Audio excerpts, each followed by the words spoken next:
po sa ating lahat, Team Etsy. Naway nasa mabuti po kayong kalagayan. So, first anniversary ng Team Etsy ay sa Singapore nga daw po gaganapin. Ika nga po ni Kalinga Prab. So, maraming mga supporters naman po ng Team Singapore ang matutuwa. Syempre, kasi makikita na po nila ang kanilang iniidolong love team. Ay naku, kahit sino naman po talaga ay matutuwa po. Kahit ako, kung malapit lang po talaga ako sa Daet, ay naku, pupunta po talaga ako doon. Diba? Kasi welcome naman po lahat. Diba? Pwedeng puntahan at makita si VNC. At kita naman po natin kung gaano warm welcome sila Kalingap Rab, Kuya Val sa mga bisita po nila, diba? Kaya marami ang nagmamahal sa Team Kalingap. Kasi kita nyo naman po na grabe po yung pagmamahal at suporta po ng mga supporters. Kaya patuloy po natin suportahan sila Kalingap Rab, Kuya Val, at ang buong Team Kalingap. Ay nako, marami nga po ang kinilig sa nangyaring kilig moments ng Etsy kagabi.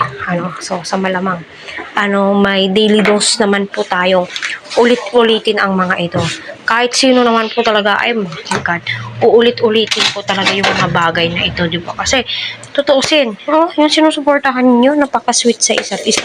Mahal yung isa't isa, di ba? Kaya nakakatuwang pagmasdan sila, di ba? Nakakatawang isipin yung tipong mahal nila yung isa't isa, yung tipong sinusuportahan po nila yung bawat isa, especially sa mga ganitong mga bagay. Ganito, ay naku, sino ba naman ang hindi matutuwa? Sino ba naman ang hindi gaganahan sa mga bagay-bagay na mga ganitong mga napapanood po natin?